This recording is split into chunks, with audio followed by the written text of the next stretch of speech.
This conference will now be recorded.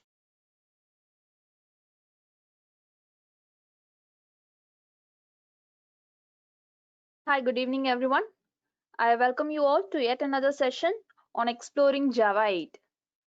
So, last day we had a session on the conceptual part of Java 8, and we just started with the programming concepts of Java 8, right? So, we started with the lambda expressions, the default method, and the static method of interface concept, the method references, the functional interface. Those are all programmatical part of Java 8. So now let's move on with further programmatical parts of Java 8, right?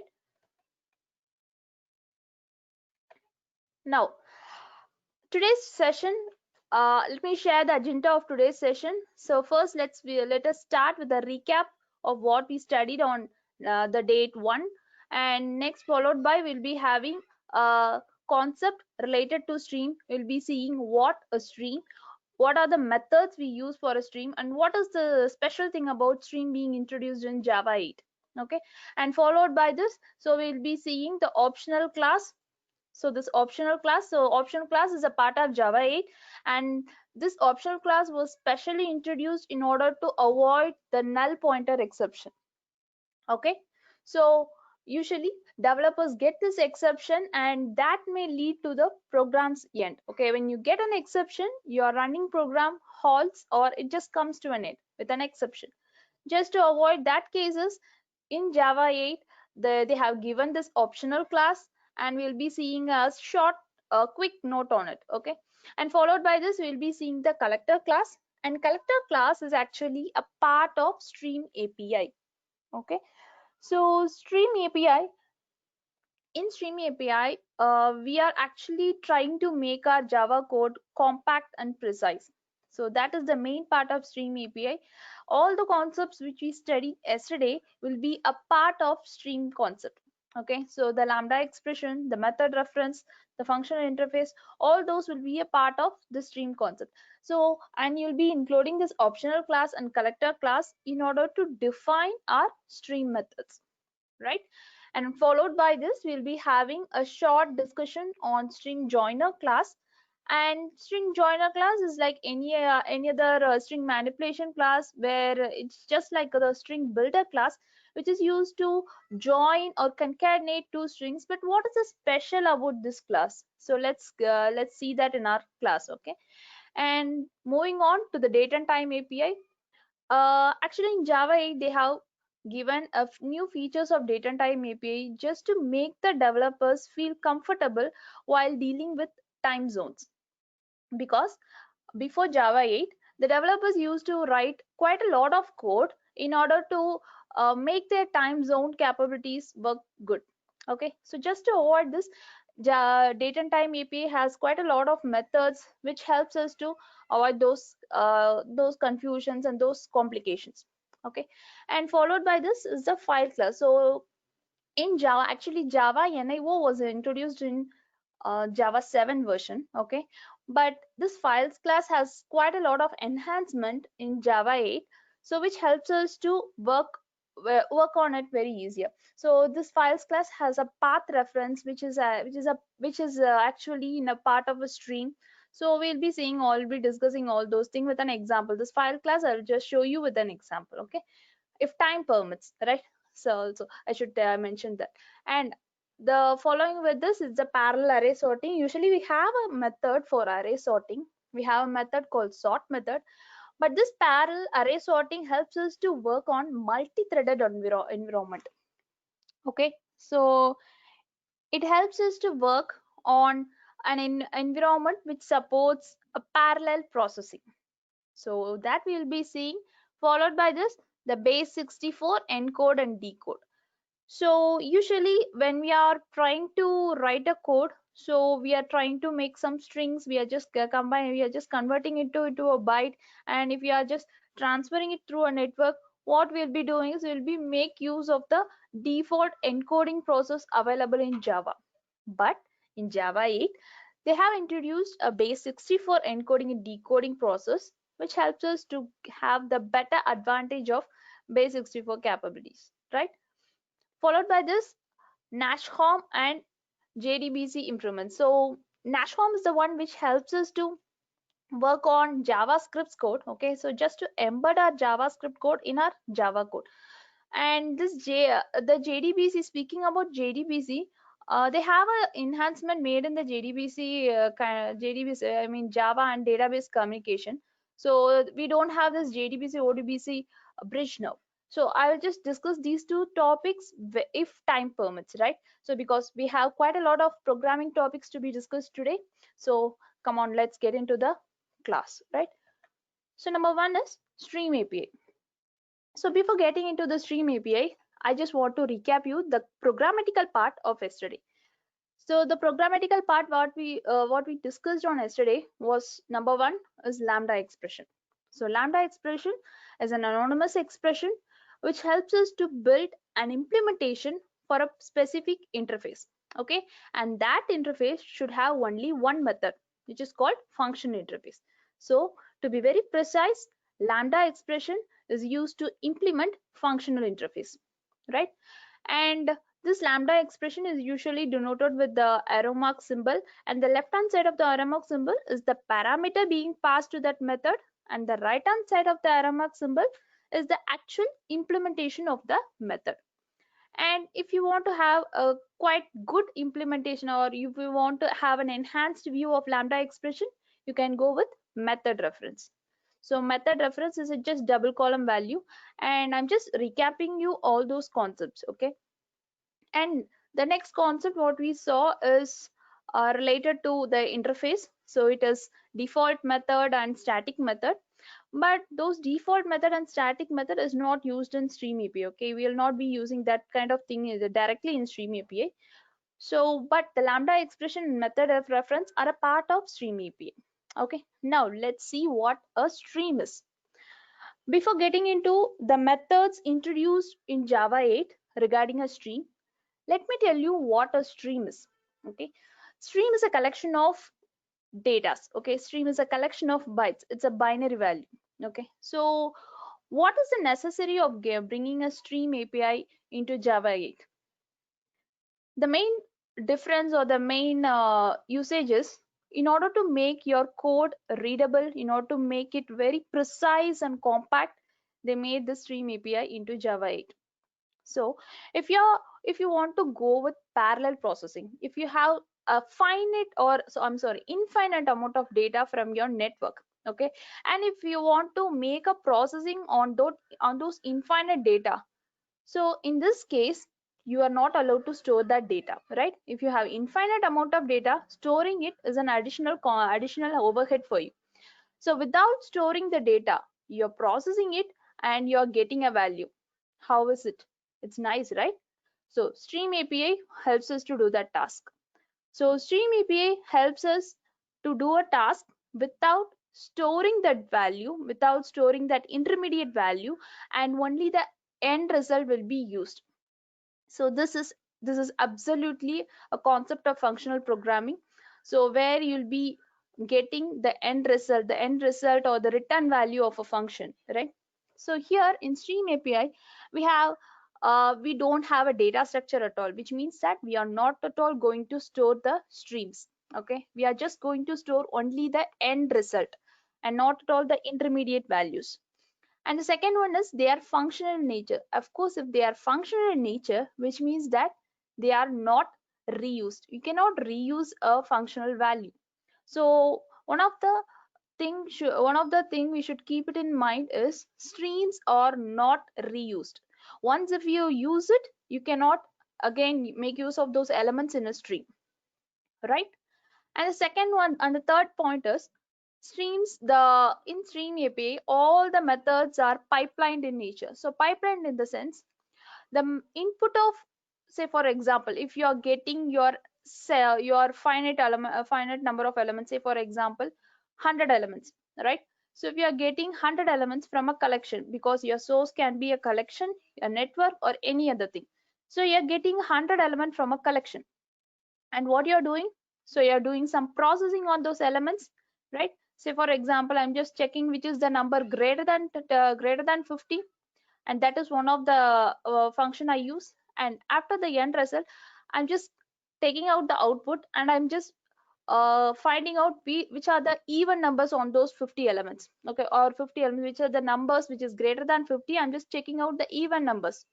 So it is like pipelining of methods. It is like pipelining of implementations. So that is happened, or that can be done on Stream API. So I'll just explain this with a program concept so you'll have a detailed idea of what I'm speaking about. And in Stream API, we have two kind of operations. One is intermediate operation, another one is terminal operation. So I guess you can guess from this word intermediate. Intermediate in the sense your output is intermediate, okay? So which means that you're in intermediate operation, you're getting only stream type of values.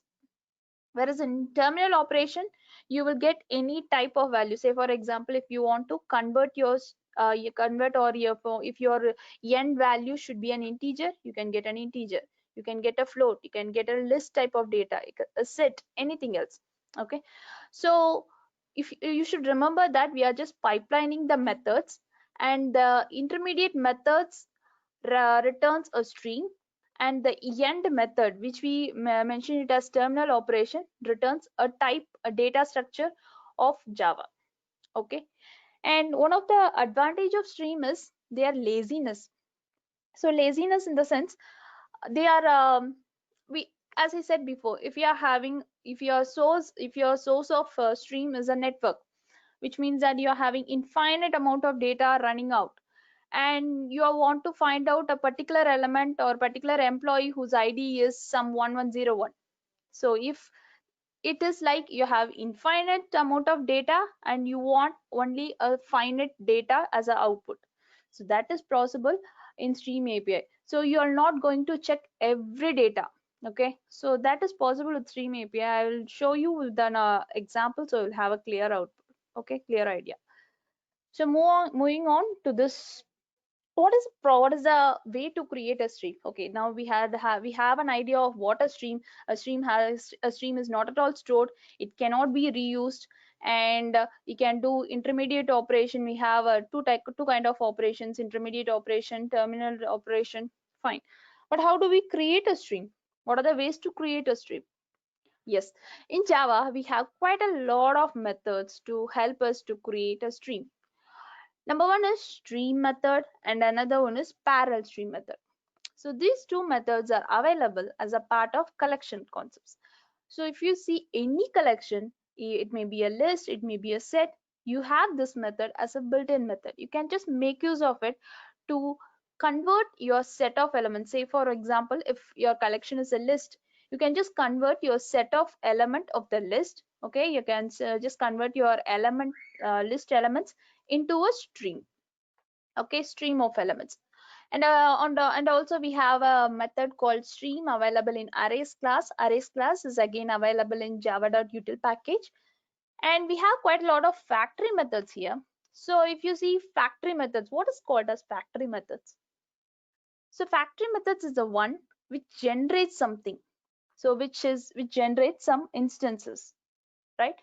So you have stream.of method, stream.of method. So stream is again a class available in the Stream API, and this generates, this class has a method called of method, which generates stream of objects. Okay, you can just pass the objects and it generates it in the stream format. And we have another class called instream, which is useful to generate stream of integers. And you have this stream.iterate method, which is used to combine your operator and objects. Again, this result, the end result is again a stream. And you might have seen this particular method in all your file manipulation work, right? So this is one of the method, or this is one of the class. Buffer reader is again a class which is available in Java IO package, which helps us to read the files in the form of character string. Okay, and this this class has a method called lines method, which converts or returns our file content in the form of string. We might have used it, but this point, that this returns the content as a string, is quite a new thing, right? So, and also this files class which is available in java.nio package. Okay, nio is nothing but new input output. Nio package, which was introduced in Java 7, has it just returns the file, it just returns the path instance as a string. Okay, path instance is again the we have quite a lot of classes to refer the path, right? So path is an interface, whereas paths is a class. Usually in Java we have the singular plural format. Usually the singular format will be an interface, whereas the plural format will be a class that implements that particular interface. So it's just the same for many classes, and you can see the same thing in collectors class also. And followed by this we have this random method. If you want to have a stream of random numbers, you can go with this random.int method, right? Followed by this, the operation. What are the two kind of operations in stream? So as I said before, the stream API has quite a lot of methods that is sufficient for all our tasks. So if you see here, we have intermediate methods. So these are the intermediate methods. So all these methods will return stream type of data. Whereas we have all these methods called terminal methods, and these methods will return some type of value. Say for example, this collect method, if I pass some integer as my collectors dot to a tool list, which returns it in the form of list. So anyway, all these method is a terminal operation which returns a finite type of Java value, whereas these methods will return me return me a string value, so that I can just concatenate, or I can just pipeline it, or I can just chain it with another method to to just end up in my own desired. Okay, so followed by this, the most important method, I'm going to tell you the most important method of stream API. First one is map method. Okay, so map method is the one which performs a certain operation on all the elements of a stream. Say for example, if you see here, the left hand side of the operation we have the certain colored blocks, right? So these are, you can consider this as the elements of a stream. Okay, the source can be anything, your network, your collection, your list, your set, it can be anything. And remember, the stream cannot be reused. It can be, if it is used once, it is finished. It is finished. Okay, you have to reconstruct it in order to perform another operation. So here, if you give this element, if you process this element through this method, okay, you'll be getting some kind of other object, and for each element you'll be getting an each output. For each input you're getting each output. So this kind of operation is performed by map method, right? So followed by this, we have a method called reduce method, which actually reduces all the elements of a stream into a single element. Say for example, if you see here, these are all the elements of my stream. So I can perform some operation that reduces all the value, okay, into a single value. By the end you will be getting a single value. So that is the difference between a map and a reduce. And here we have another important method called filter. Okay, so this actually, it is just like the if condition we usually do, right? Conditional statements. And this filter, where we'll be performing some condition, we'll be giving some predicate. Based on the predicate, it performs the output, and it just gives you the elements which matches that particular condition. Okay, and so if you just combine all these methods, you will be getting a parallel processing. Okay, so say for example, if you have n number or 100 employees, right? So for each employees, these employees can be any kind of job. So it can be in a reception job, it can be some sales, production manager. So if you want to filter out only the managers and their income, and the total or sum of their income, okay, so this is what is achieved by stream API. You can do parallel streaming. So we can have n number of datas, and all these datas are streamed and checked and processed at once in a parallel way. Okay, and here we have the filter method, which is based on the condition. So here I am just making a condition that whether my employee's role matches the manager part. If he is a manager, what I have to do. Okay, if this filter method, actually this filter method returns only the instance or the employees who are managers. And after I'm getting the managers, employees, okay, all those details, I'm just getting their income. Okay, and I guess you remember this particular operator or symbol. It is method reference, which we saw on the last class. And in this the again the output of this map method is given to the reduce method, and here we will be combining all the income and we'll be summing it together to get a single value. So you should just see the difference between this filter method, map method, and reduce method. Filter method is based on a condition. It returns the set of elements based on a condition. Okay, what are the set of true elements? Okay, whereas this map element processes or done a particular operation on all the elements, whereas this reduces all the values into a single element. So it just depends upon the return type. It differs on the return type. Okay, followed by this, so we can see a small example here. So if you see here, this is my list. This is a list of strings we have. And here as list is some user defined method where I am just passing these values to create a string. Okay, to create a list of string. Actually, we don't have a method called as list. We can just create create an array, anonymous array, and use the arrays.aslist method. Okay, here it is just a user defined method. I'm not specifying this method here. And here if you see, I'm just using the stream method of strings class. Okay, so sorry, stream method of list class. So here I'm just using the stream method, followed by I'm just concatenating, I'm just pipelining it with map method, I'm just pipelining it with reduce method. Okay, so if you see here, all my strings will be concatenated into a single string, because plus operator here works as a concatenation operator, right? So whereas in case if your element string, if your list elements were integer, your end operation will be a integer value, a sum of value. Okay, so let's have an example between, see some example between what is the difference between map and filter, right?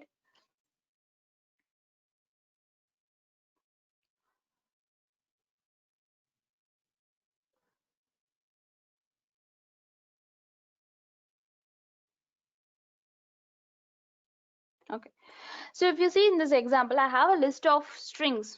Okay, so I have some list of employee names, and I'm just creating I'm just using this method arrays.aslist method. This is what I said because I'm just having my method. I'm just using my arrays class as list method, which is again uses to create a list from an array. Okay, so here I have just made a difference between how we are going with stream and without stream. So without stream, if I want to perform this operation, if I want to perform a here my operation is to find out the names which starts with A, the alphabet A. So here I have 4 names and I want to find out which name starts with A. Okay, so here say for example we are having only 4 elements. In case of a stream, you have 1,000 and 10,000 elements and you are not able to find out the thing. We need a code, right? So here without stream, here I'm just going with the method here. So if you see here, filter is not a predefined method. Here I have included it, here I have implemented it. So here I'm just creating a new list using the array list implementation, and I'm just using for a loop and a conditional statement to perform to find out which element which list element starts with A. Okay, so I'm just making use of the lists method, sorry, strings method starts with, so to find out the value which starts with A. Okay, so this is something without stream. I have to do such a lot of lines without stream. But if you have a stream API, you can see this is my line, this is the single line I'm going to write. So my list, I'm just creating a stream of my list, and for all the elements in a stream, I'm just performing a condition. So my condition is, does it starts with A? If it starts with A, this filter method will return me certain elements, and I'm just collecting all those elements in the form of a list. I will tell you this collectors class in coming slides. Okay, so you just in this point you just see whether that this collects all the elements into a list. Okay, and similarly if you see here, so previous example we saw what is the operation of a filter method. Now let's see, or let's do the same operation with a map method. Okay, so if we just replace this filter with a map method, okay, let's see what is the output we get. If you see here, this was the output of my operation without string, and this was my output of the operation with filter method. Okay, this part, line number 81, line number 18, and this was the thing, and this was the operation which I done using my map method. So if you see the difference, map method works on all the elements and returns all the elements. Okay, whereas my filter method works, or it just performs a condition on all the elements but returns only one element. Okay, so you can just compare this output with the diagram I have shown you before, the map operation. Okay, so this is the difference between a map and a filter, and followed by this we can have a stream grouping operation. I will just tell you this afterwards. Right, so follow this. Yeah, so followed this we have the optional class. So optional class is one of the advantage, or one of the class which was included in Java 8. So what is the reason of behind the optional class actually, or why we go for optional classes? So previously when say for example I'm just trying to take out an element which is not at all available, Java usually tells me like null pointer exception. Okay, it just shows me the null pointer exception, which means that that particular object is not at all available. You are just trying to access it. That's what it's. But here, if I don't want that particular exception, and what is the side effect of that exception is, once you get the exception, your program crashes, or your program stops, or it halts, right? If you don't want that to happen, then you can go with the optional class. So optional class is available in the util package, and you have some of the methods here. So this methods tells you whether the particular element is present or not. So say for example, is present method returns you true if you have an element or not. Get method returns you the particular element itself. Okay, it does not returns you a boolean value just like is present method. It just gets you the element itself. And or else method helps you to perform a default value or default operation, or return a default value if there is no element to return. Okay, so we can see all this with the code, so you'll have a clear idea. And yes, why we need to have an optional class? To avoid your code crash. And why this code is getting crashed? Because we don't have any object to point. It points the null pointer exception. We don't have any object to return, so it just crashes. And how to avoid that? You have to make multiple null check. I guess you have undergone this thing. If you are just opening a particular file, what we'll be doing, we'll be first checking whether the file name is available or not, whether it is in the proper structure or not. If not, if it is yes, okay. If it is not, then we have to perform the operation. So in this case, if you are doing any operation, you have to first make sure whether you have that particular object or not. So this kind of null check is performed in every operations, in every state we do this. Just to avoid this, we are going with the optional class. And why we are doing all multiple null check is to avoid the system crash. Okay, so let's have an example of how the people deal this kind of situation before optional class and after optional class. Okay, so if you see here, I'm just declaring, I'm just allocating, I'm just declaring or allocating a memory for a string. Okay, string array, right? So my array has a size of 10. I'm just allocated it, but when you see here, I'm just trying to access the fifth value. Okay, fifth index, which is the sixth value. Okay, so that is not possible because I don't have any element here in my words variable.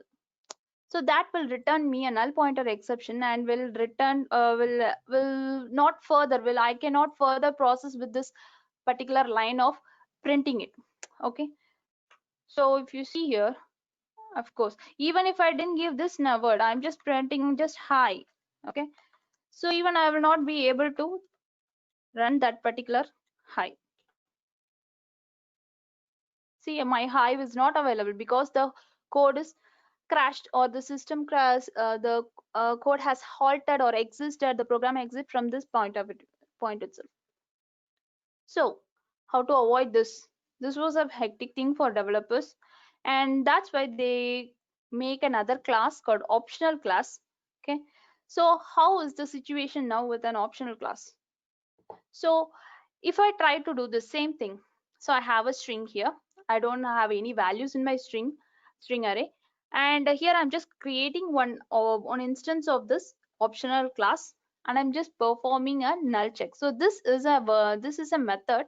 If you see here, this is a method which helps us to specify our value. Okay, so if it is not null, if it is null, it just gives you some operation. If it is present, this is the method we saw. If you remember this, this is the method we saw, which returns true or false whether the element is present or not. So if it is not, if it is present, it just goes on with this with this set of statement, with this set of implementation, or else it just goes on with this set of implementation. So this kind of check is very much useful, and this avoids too many number of checks, too many number of null checks. A single check is fulfilled. Okay, and this, by this condition, my code still works.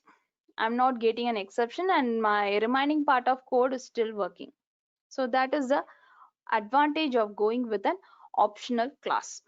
Okay, and followed by this, so we will have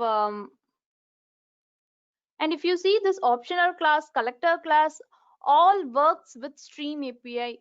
Okay, so with stream API this goes very good, and optional class works individually also, but with stream API, option class and collectors class are merged actually. Okay, so again collector class become is a part of stream API, and this is actually used in a purpose of reduction.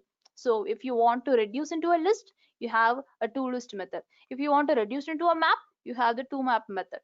So you have actually in Java, everything we have a interface which is usually in a singular format. Okay, say for example, for a collectors class, we have an interface called collector interface. So this collector interface has a number of methods which is actually implemented by this collectors class. So you have an interface collector, a interface class combination for all the operations in Java. In all operations, paths we have, collector, collectors. So so if you see this kind of particular classes, if it will be implemented, or it just implements the particular interface. So if you want to study Java thoroughly, go with the implementation, go with the documentation of Oracle itself. Okay, you could see the documentation of Java 8 in Oracle website, and you can also find out the tutorials available. And also in last class, I was got with a query, right? What is the usage of frameworks? Okay, so what is the difference of using a framework and Java? Okay, so actually Java is a language, and this framework is a set of pre-written Java code, and that is useful for building your application or enterprise application.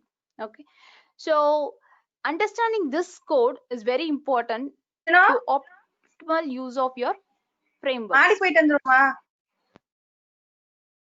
So that's why we go with the frameworks, and we have a number of Java frameworks. So once you are thorough with the Java concepts, you can go with the Struts framework, Hibernate if you want to go with the application and database combination. If you have a good database and a high collection of database enterprise applications, you can go with Hibernate. And Spring is okay with the beginners. If you want to create a medium or small size application, Spring is a good choice. And it depends upon the size of your enterprise. Okay, and just I got that question when I was discussing these things, and just coming back to the topic. So it was the collectors class, and collectors class is available as a part of stream API. Okay, and let's have some simple tasks based on this collectors.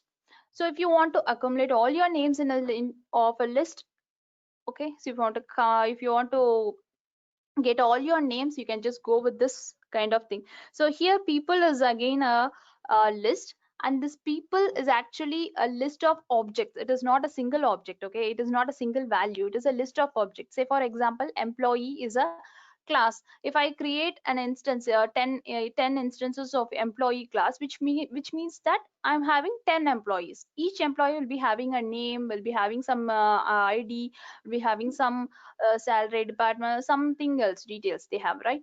So these employee instances, okay, these instances is what is called, what is we are just using here. So this people is an object, it is an instance, it is a collection of instance, and it's not a single instance. So we are just going with the stream method, and inside the map method, so this is the person, as I said. So if you see here, person is just I compared with an employee, right? So here it is a person, and this collection of person is here listed as an a people. Okay, so this people can be a list of list of persons. Okay, so this list can be an array list, or you can just go with a direct list implementation. Okay, so we can see example based on that, and here you can just have a clear idea of how to use a stream. So it is like, you can see that it is like pipelining. Okay, so your stream, you're just converting your list or collection into a stream. You can convert any collection into a stream, a list, map, set, everything is possible.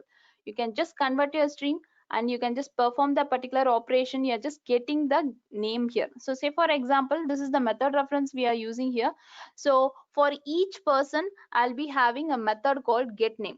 Okay, getName is a method which returns the name of the particular person. Okay, so if say for example, this person is a class, and that contains name, name, string name, and id called id, integer id. Okay, so I have to getter set, we have getter setter method, right? So I have getter method called getName, which returns the name of the person. And this again, I'm just getting all the names of the person, and I'm just collecting it into a list here. So by the end, I'll be getting a list of person name. Okay, so this is how I can go with. And here I'm just summing up the employee salary. So we have, this is done with the use of this method called summing int. So summing it works good when you are we also have based on the type, we have other methods also. Summing the summing long, we have some other methods too. So just like a same operation but on different types. Okay, here it is based on the integer type. We can go with the other type methods also. So here again, I'm just performing the value. I'm just putting, or I'm just passing the argument, the value based on what my summation has to be done. Okay, I'm just passing the value to be summed up. And finally, so this is a tree set where my collector concept works. Okay, so here I'm just getting my name. These steps are same. So but how I'm collecting it, I can collect it in a tree format too. So this I guess this is one of the syntax we see, so which is used to create a constructor of the class. This is one of the method reference we saw. So if you are having a class name followed by the new keyword, which is means that you're just calling the constructor of that particular class. So here I'm just using the class name as tree set, and I'm just using the new keyword, which means that I'm just calling the constructor of this tree set class. Okay, so this is how collector class can be used along with a stream API or a stream method to work it better. Okay, and followed by this, I have using this kind of things, we are very sure that we are doing some parallel operations, right? So what we have to be sure that, so our data type or the variables what we use here at the end result as an end result should support the parallel operations too. Okay, so if you see here, if I use this, if here say for example, here I'm just going with the filter method. I'm just getting a stream, I'm just filtering it based on a pattern. Actually this pattern matcher works best with the regular expressions. Okay, so here actually this pattern matcher, I'm just specifying some other pattern. I didn't include that particular pattern matching line and all here. So I'm just specifying some pattern here, and this pattern is what is specified here. And if this matches, if this particular element matches with that particular pattern matcher, and it returns to the for each method as an input. And this for each method is one of the part of Java 8, which performs an operation on every elements. So you remember, I guess this we have seen on the last examples too, last class examples.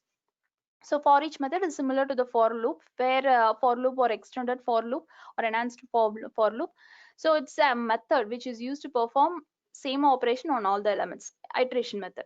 Okay, so here if this pattern matches with a particular element, it will be given as an input to this for each, and inside this for each I have performed a lambda expression which which just adds the element to already available element. Okay, so here if my element s is a string, my adding will make a concatenation operation. Okay, so what happens is here is if I'm using a parallel way of approach, okay, if I'm going with a parallel way of approach, this for each method will using this for each method will not give me a proper value on the array list.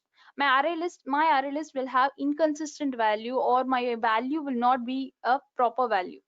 Okay, so then how to avoid this? So that's why we are going with the collector concept here. So there is no side up here, just collecting it. We are not performing the same operation again and again on a thing. We are just collecting it, that's all. Okay, so you have to be very sure about what kind of operation you are using and what kind of method you want to go with. Okay, so if you are going with a single threaded environment, then it's fine, it's totally fine. But when you're going with multi-threaded environment and you're going with parallelism technique, then you have to be very sure on each line. Okay, and followed by this, if you want to have more examples on Stream API, I will show you some examples. Right, so this is one of the element where I just want to show, I want to pick the last element of a stream. So stream here, it does not refer to a single element. Okay, it refers to a collection of elements. So the stream can be a finite sequence too. So here, say for example, I'm just having a anonymous array. So if you see here, this is an anonymous array. I don't have any name for this array. It is an integer array with 5 elements, and I'm just converting it into a stream here. Okay, so I'm just converting it into a stream here, and this is a stream of integers. Now what happens is I'm just using my optional class.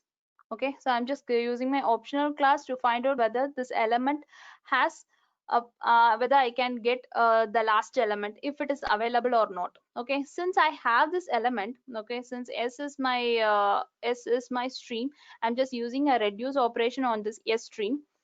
So this is the lambda expression I go with, so in order to get my last element. Okay, so if you I guess you remember this part. So the arrow mark, the left hand side of the arrow mark is the argument being passed, and the right hand side of the arrow mark is the actual implementation being done on the arguments. So here I am just getting my last element, that is my only implementation here. So this will reduce it to the last element. So first, if 1 and 2 is the first value, then 2 will be returned. If again 2 and 3 will be the next value, next operation, 3 will be returned. So in such a way, 5, the last element will be returned as my last element here. Okay, and if I try with an empty stream, what happens? So say for example, if I'm just allocating my stream as an empty, so I'm just going with an empty method of stream class, which gives me an empty stream, which helps me to create an empty stream, and I'm just using this particular empty stream using my reduce operation. Then if I didn't perform, if I didn't have any kind of thing, so usually this I can just go with this or else method to specify the default value to be returned. Okay, if I didn't specify anything, I'll be getting my optional value, because we don't have any null pointer exception hereafter, because we have the optional class mastermind here.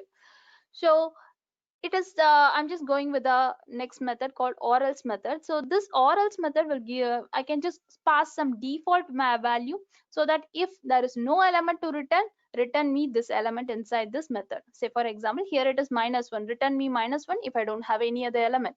So this is what I'm specifying here. Okay, but in this case um we have one kind of tick here, we have a hack here.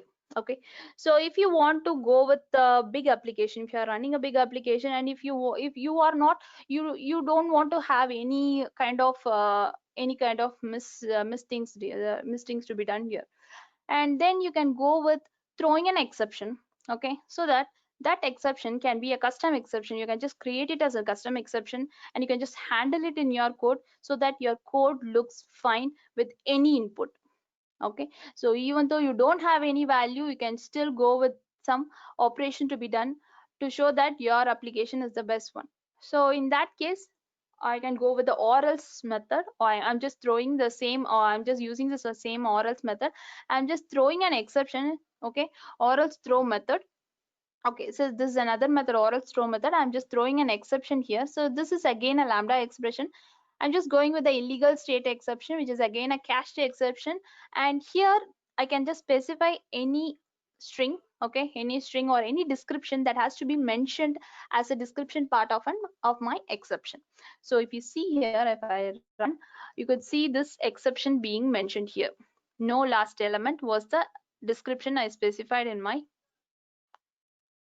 no last element was the description I specified in my exception part. So I can create my own exception with a description here. Okay, and this option of 5 is the output which we saw for the list of array elements.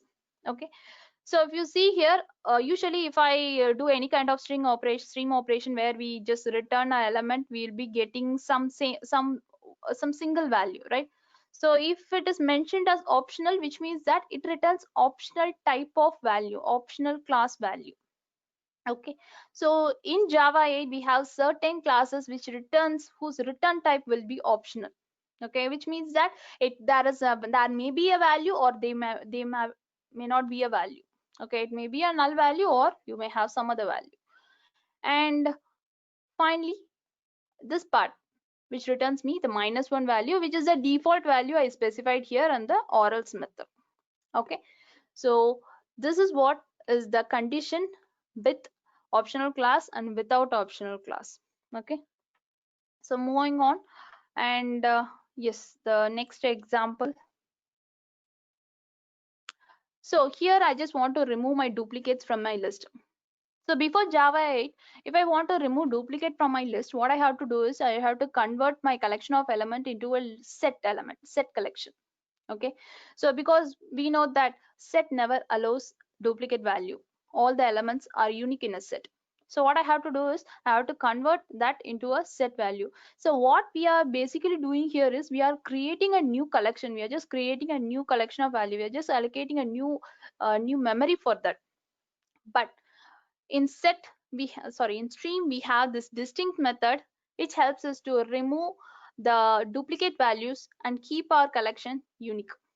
Okay, and this is available and inside the stream API. So we can here we are just having my array list. Okay, my list of elements. I have just created my array list from the array, so using the as list method.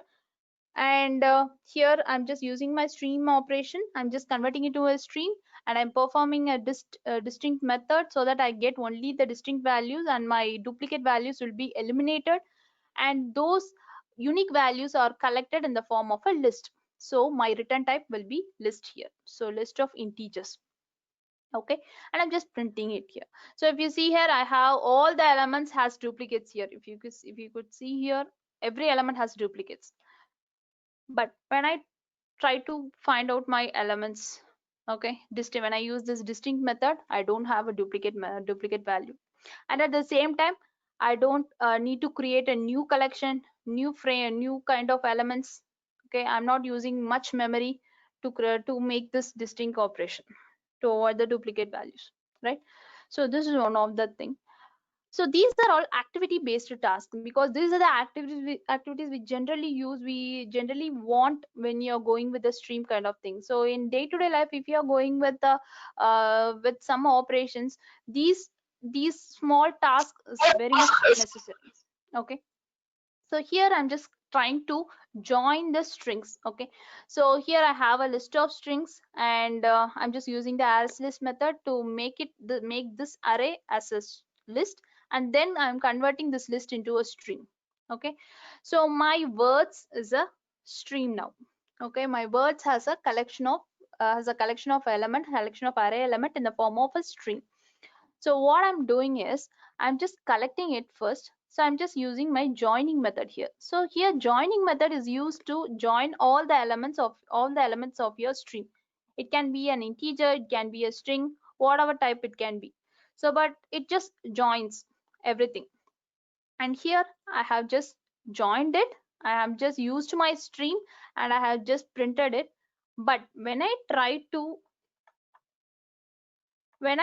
do this line number 19, okay, so I'll get an error here because the words is my stream, right? So I have used it already on line number 15, okay, and I'm trying to reuse my stream, which is not at all possible. So you have to be very clear that streams are one-time usage and they do not have any data structure. They are not at all stored. They are just functional in nature. Okay. So if I try to run this code, so I'll be getting an error in line number 19 because I'm trying to reuse it. You see here, streams are already been operated or closed, which means that I have already used it. I have already used it in line number 15. I have used it. See, words.collect, I have used it. So I will not be able to get that string back. So what I have to do is I have to create or reconstruct the stream again. Okay. So this is one of the thing we have to remember when you are going with an application, because streams are not at all reusable. Okay. And here I'm just creating a new stream, words with delimiter, the same values. I'm just passing the same values, and what I'm doing here is I'm just passing a delimiter here. Delimiter is the one which which is used to separate all the elements. Okay, so I'm just passing a delimiter here inside my joining method, so that I'll be getting a delimiter separated values. Okay, and we can also have with the prefix and a suffix here. Okay, so prefix and a suffix. So delimiter followed by other two arguments are prefix and suffix.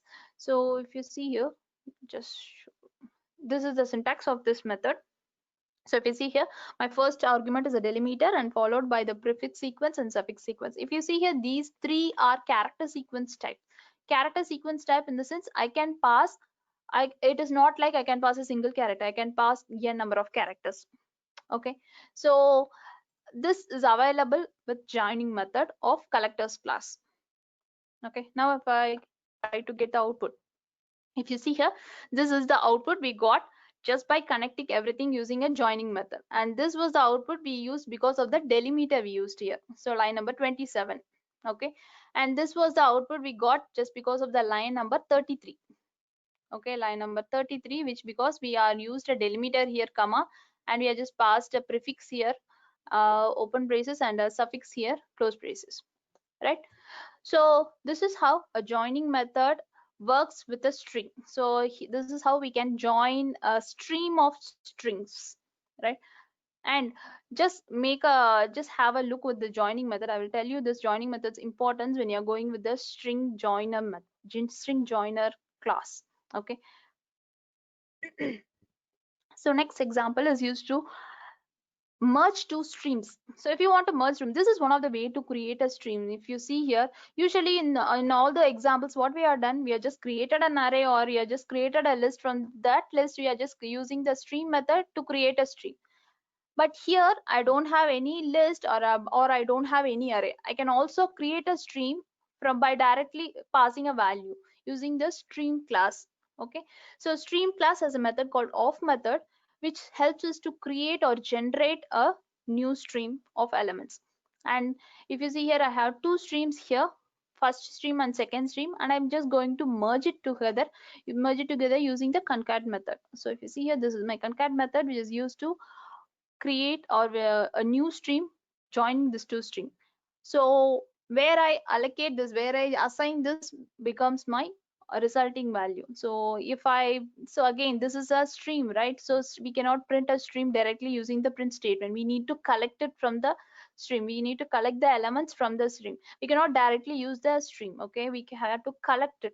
So for that, I'm just going with the collect method, and inside the collect method, I'm just passing the collectors.toList method.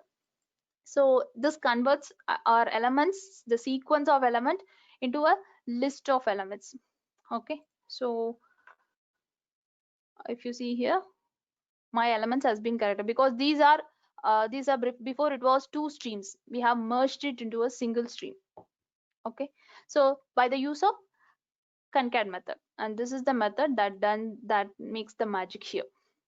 Okay, And followed by this, we have another set of example. If I want to concat more than two streams, what I have to do?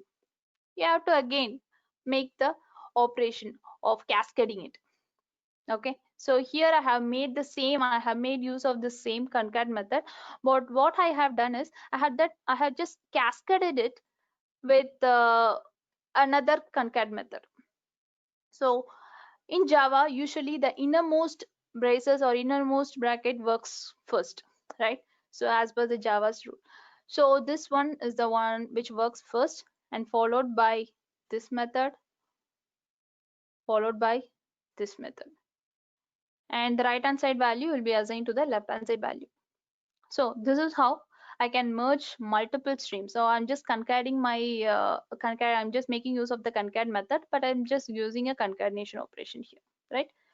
So followed by this, here I have a merging, but at the same time I want to get the unique elements. What I can do? Of course, we can go with the distinct method, right? So if it is just a combination of methods you play here, okay, where you can just play around the elements just by using these methods. Just you should know what is your intention to do, and what are the methods that is going to help you to do that task. So that is the thing. And followed by here, so here it is it's a quite different thing here, going to count the number of elements here. Okay, so count the number of elements here. There is a different thing is, usually we had seen the stream.of method. So stream is a class, I told you stream is a class, and of is a method which helps us to create a stream. And we have another classes, another such classes called instream and longstream, which is also a part of stream API. Okay, which is used to create that particular type of elements. It does not allow other type of elements. So instream helps us to create only integer elements, integer stream of elements, and long stream which is used to create long stream of elements. Okay, and I can do the filtering operation, and here I'm just checking out whether the even number, if it is an even number, I'm just counting it out. Okay, so this is how I'm performing the operation. So count is a method which is used to count the number of elements returned by the previous stream operation. So this is also a reduce operation, whereas if you see filter operation, stream filter method, stream method, map method, all are intermediate operations, whereas count, collect, and reduce, those are terminal operations. Okay, and followed by this, okay, so let's get into, I guess the examples are okay. And so you have a good idea on stream API. Followed by this, we'll have a string joiner class. So what is a string joiner class? So string joiner class, usually we might have learned a concept called string builder. So string builder is since string are immutable types, right? So strings are immutable types. If I want to combine more than one string, what I'll be doing is I'll be creating n number of such strings. What happens is that makes my memory, or that fills my heap. Okay, and that's why we go with the string builder class, which is a mutable type. That is the difference between a string builder and a string. So string builder are mutable kind of thing, where you can just change the string value but not the string literals. Okay, string literals are immutable, just don't get confused. So I'm just here I'm just speaking about the classes. Okay, string literals are immutable. So here I'm just speaking about the classes, the types of reference classes available in the JDK. So it is string class which is immutable, which we cannot change. Once we want to change, once we do a particular change in a string, it becomes a new string. Even though your old string will still be available in your heap. So string builder is the one which is used to change your string value based on the underlying character sequence, character array. That is different. So why we are going for a string joiner when we are having a string builder class? So string builder class also does the same. It just goes with the collecting all the string and just concatenating it into a single string. That is just done by the string builder class. So then what is the purpose of string joiner class? Is string joiner class helps us to do the task on string. So that is the advantage of using a string joiner class. So also string joiner class can go with the delimiter, prefix and suffix kind of thing. You can join the strings based on this kind. Now, as I shown you on the joining method, collectors dot joining method, we saw the delimiter, we saw the prefix, we saw the suffix, right? So based on those concepts, based on actually this collectors dot joining method has a internal implementation of the string joiner class. Collectors dot joining method was implemented by string joiner class. I will show you in the coming slides, and that's what is I have mentioned here, right? So if you see here, what is the main purpose or the main task of joining class or the string joiner class is to go with the stream. Okay, if you go with the stream, it works good, it works perfect, right? So we can see some examples based on string joiner class, right? So if you see here, I have just created a string called prefix which holds some opening braces and a suffix value, and I'm just going with the string joiner class. I'm just creating an instance for string joiner class. I'm just making use of this constructor which accepts three values: my delimiter, my prefix, my suffix. Okay, and I'm just adding an element to this instance. This add method helps us to create or add the element to my joiner.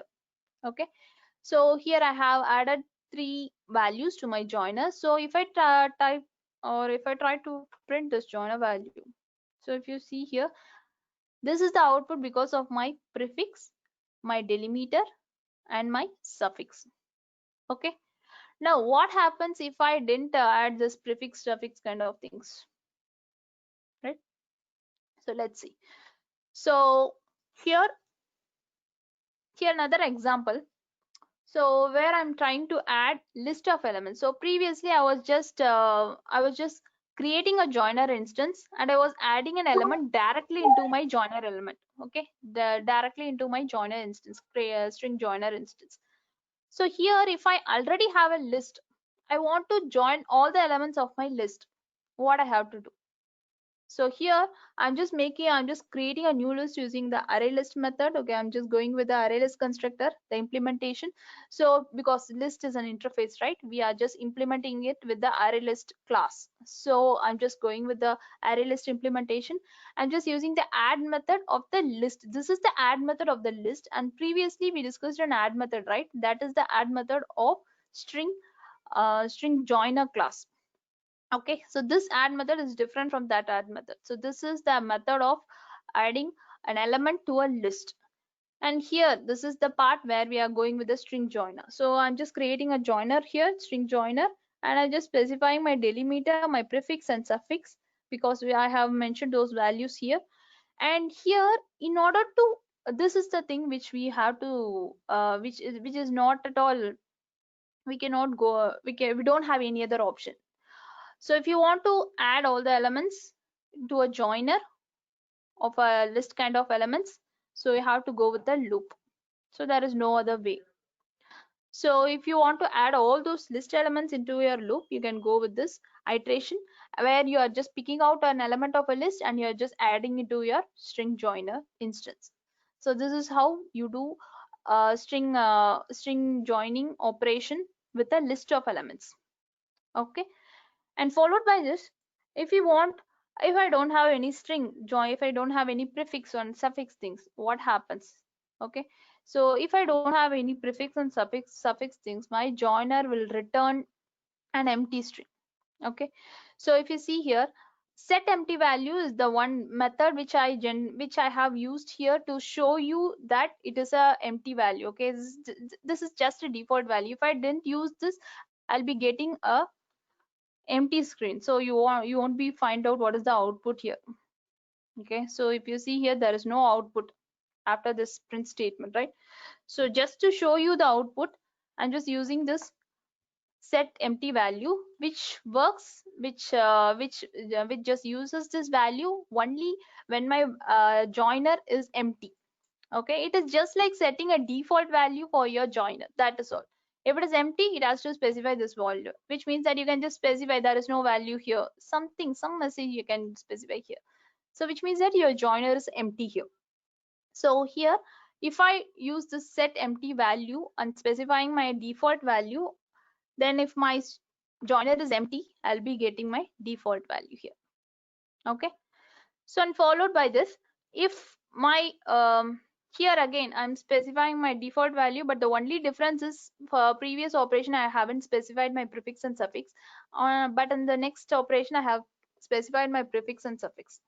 So if there is a prefix and suffix, and even though you have specified your default value, that default value will not be reflected in your code. Okay, so that is the difference here. So if you don't have any prefix and suffix, then your default value will be used. If you have a prefix and suffix, which means that you have something in your joiner, and that will be reflected and your default value will not be printed here. So if you see here, your default value is not available here. Only your prefix and suffix is available. Okay, and this is the little bit hack of using a string joiners, or the things which we missed while learning the string joiner methods, right? So followed by this, we can see some examples on combining two joiners. Okay, so far we have seen how to construct a joiner using string joiner, how to construct a joiner using list of elements, how to perform an operation of a joiner without prefix and suffix and with prefix and suffix. Now we are going to combine two string joiner objects or instances. So using this method called merge method. So if you see here, I have a string joiner created here, RGB joiner, and it has three values being added, red, green, blue. And followed by this, I have a CMY joiner here, and I'm just using this as my delimiter. You could see the difference. The previous joiner has comma as my delimiter, and this my second joiner has hyphen as my delimiter here, and same prefix suffix. And I'm just creating a new joiner, string joiner here, and I'm just using my old joiner dot merge method. I'm just passing the another joiner which has to be combined as an argument here of the merge method. So this is how we combine two joiners, two string joiner objects or instances. So if you see the output, you could see the difference in the delimiter used. Still, the delimiter are unique to their own joiners.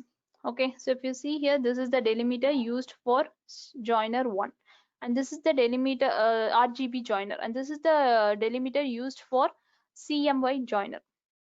Okay, and if you see this comma, why we got comma? Okay, this is a separate joiner instance, and this is a separate joiner instance, and why I got this as my comma here?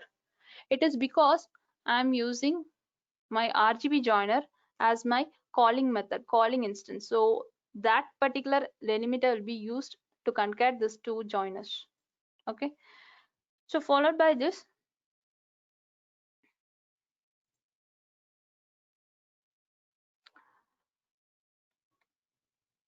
yeah. So why string joiner? We are getting the conclusion here. Why we want a string joiner? As I said before, we are having a string builder class. Why we want a string joiner class? Because if you implement the string builder inside a stream, this amount of code is required to perform a joining operation. What we did before, just joining two strings. Okay, so we have to create a builder instance, we have to create a string value, we have to append it, we have to create this. We need such a lot of code to be done here. Whereas if you go with the string joiner class, okay, so this is actually here, even though you don't have the string joiner class in use, this collector dot joining has the implementation as an internal implementation of string joiner class, which means that this joining method inside, because we are just calling the method, right? So it is a predefined method. We don't have any implementation available for this method, but as per the Java documentation given by the Oracle, it is the string joiner class which was used to perform operation inside this string collectors dot joining method. Okay, collectors class, actually it is a collectors class, and joining method is a static class. So we are just static method, so we are just combining it as a collectors dot joining method. Okay, so that is the power of string joiner class. We just reduce the code. So in Java 8, they mainly focus on making your code compact, precise, at the same time achieving a parallelism technique, without compromising the efficiency thing. Okay, so followed by this our date and time API. முதல் வாரமும் அன்னைக்கு தாத்தா So இருந்தப்ப data அந்த நோட்ல எழுதல. so date and time API, if here we are just going with the option class.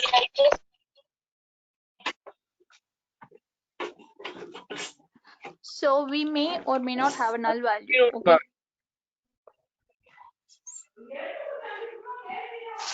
இங்க இல்ல சாமி ரூம் குள்ள இருக்கு.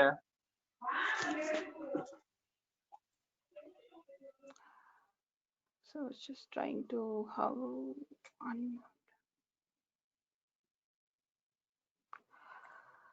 okay. So what is the operations of a date and time? Why we go with the date and time or date and time API? Okay, so generally we had an issue. Usually we have date and type API. Before the Java 8 also we had date and time related classes, but still the developers felt a lot of crisis or lot of thing when going with the creating a date and time regarding their zones. Okay, so zone related errors and zone related things happens, and so that they were forced to create a big implementation which has to be done for when implementing the time and date thing. So here it is like once a date and time API was being implemented in Java 8, it is actually done with thing. Once again, I'll just show you the example code.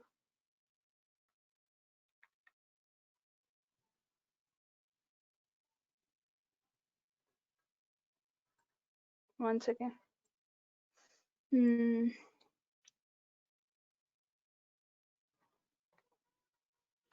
Okay.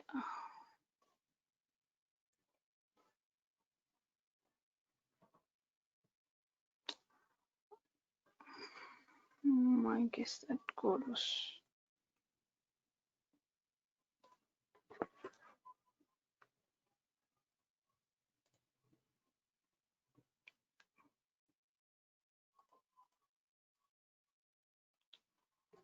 okay. This is not.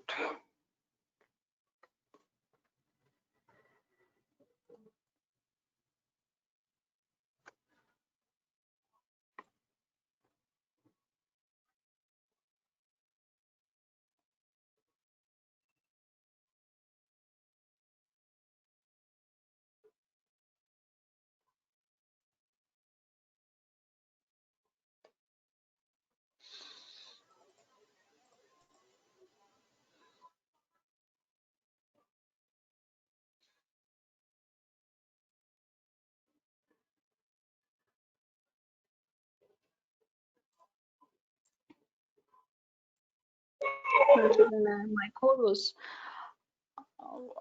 okay, fine. So let's move on. I will show you that code.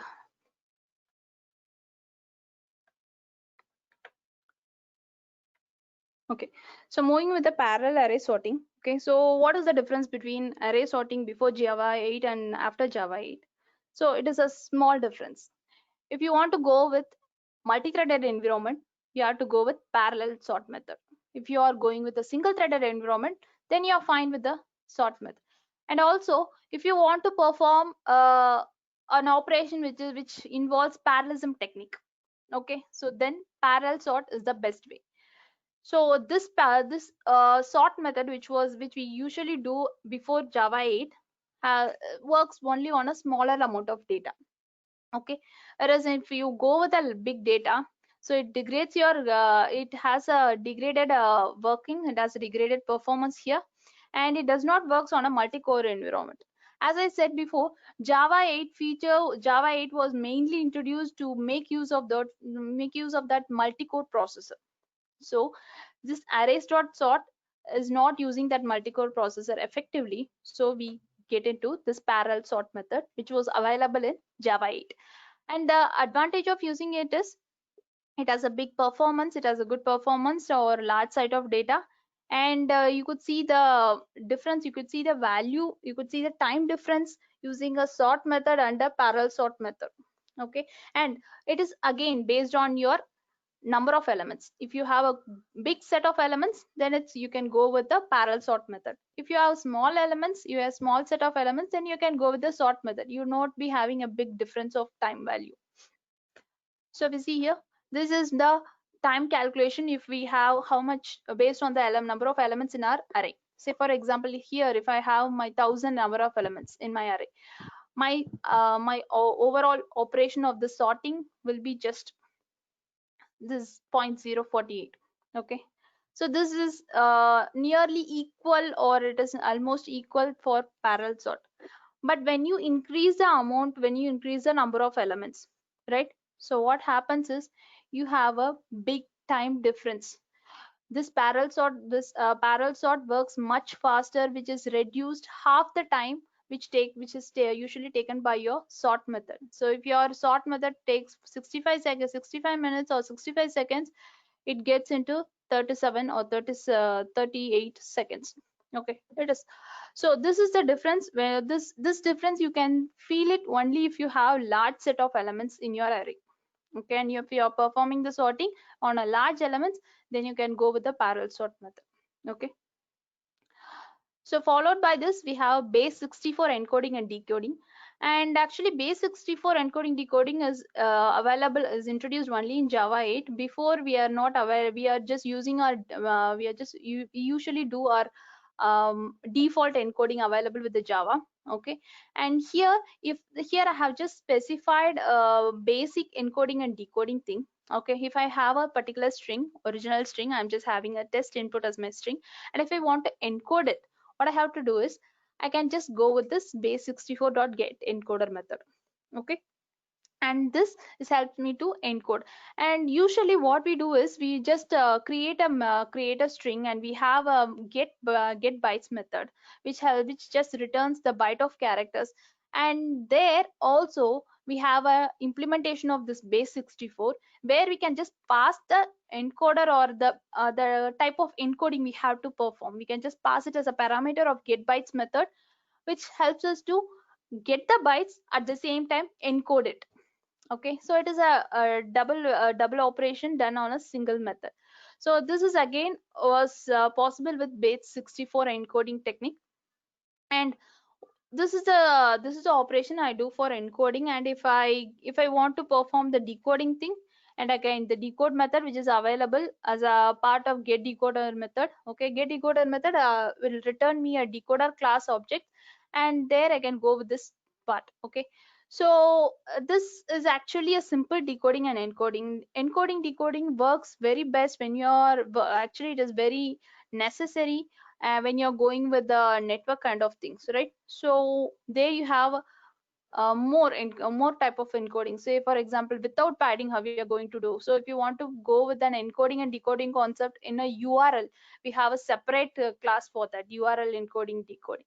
And if you want to perform a encoding for MIME related data, okay, small mail related data, if you're going to do such kind of task, we have separate. So we have a n number of classes in Java. Actually, the concepts which we discussed yesterday and today were just a tip of an iceberg. Okay, we have just covered only 30 to just 30% of a whole Java 8 concepts. Okay, so I have not shown you the file operations, and we have a lot of operations still available. I'll finally just since we are running out of time, and just show you a small operation. Okay, so which helps you to see the basic difference of. If you see here, this is one of my stream activity. Actually, stream works good when you are actually in real time. We have all in the form of files, okay, or all in the form of a network data.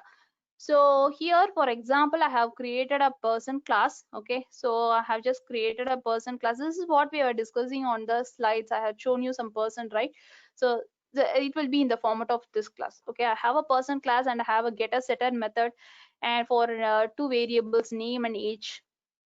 And here I have another class called crowd, which has the collection of persons. Okay, so here I'm just creating a list, array list, and I'm just adding all the person new. So if you see here, it is new person, which means that this is a person instance. So I'm having a collection of person instance here. So, and I'm just returning my list here. So which means that this particular method returns create crowd method returns the list of persons. Okay, now let's get into the task, actual task. So here my actual task is to segregate the employees based on their age. Okay, so if I want to segregate them based on their age, if you see here, this is not an easy task. This is not a straightforward task. Okay, so we need to get into this crowd class, and again from crowd class we need to go for the person class. So here the stream works better than other kind of operations which we generally do. We have a lot of logics other than stream, but it has a quite lot of code. But stream is very concise and where it is very simple, so we can go with. So I have just shown you the two variety of using this doing this task with stream and without stream. Okay, so if I want to group this employees based on their age without stream, okay, so first what I'll be doing is I'll be creating a map, okay, based on integer and list. So integer will be my age. Actually this integer type refers to my age, and list of person refers to my person instances. Okay, employee instances or person instances. So here inside I'll be making use of a loop, and inside this loop I'll be taking out, or I'll be picking out each element of my list, and I'll be making a manual check of whether that particular age is available in the map. If it is available, just add their name to that particular instance, just add that name to that particular list. Okay, or else if it is not the case, if that is a new person, what I have to do is I have to just add both his age and his value. Okay, so this is a kind of operation which we do without a stream. Okay, so but with the stream my task is much simpler, and it's a 2-line code. If you see here, I'm just having my crowd, I'm just converting it to a stream, and I'm just using a grouping by method to use, and a lambda kind of thing. Okay, I'm just using a lambda come group collectors method. It's a combination, so I'm just using my lambda operation here. So where for each person get their age and grouping it. So what happens is this grouping by method by itself, its own implementation itself is grouping the things. So if I specify based on what my grouping has to be done, it just does a grouping and my work is finished. Okay, so this is how we are going to group the elements, group the employees based on their age, because here I have specified the age, my operation will be based on the age, and here I'm just collecting them using my for each method, because here it is a stream, right? So I just want only their name, I just want it in a map format, an integer followed by just like this. If you see here, this is the age followed by what is the person's name under this age. This is the output I required. So I'm just going with this kind of operation. Collectors, I'm just collecting it in the form of string. I'm just collecting only the name of the persons in the form of a list here. Okay, so that is the difference here. So if I try to run this, you'll be seeing there will not be big difference, but the code, the number of lines and the time taken will differ. So this is the operation. I have done the same operation without a stream, and this is the operation which I have done with a stream. If you see the clarity, it is more stream is the better option. Okay, so learning stream which help you to go with a better thing. So we have quite a lot of things in while discussing the concepts. Okay, so since we are running out of time, I'm just finding it out, because we as I said before, we are just seeing 30% of Java 8 features. Okay, we have still we have NASHCOM thing, we have JDBC, ODBC connectivity, so enhancement, we have a lot of things to be seen. So since time is not permits, I'm just ending it up. So thank you all. If you have any queries, you can just ask me now.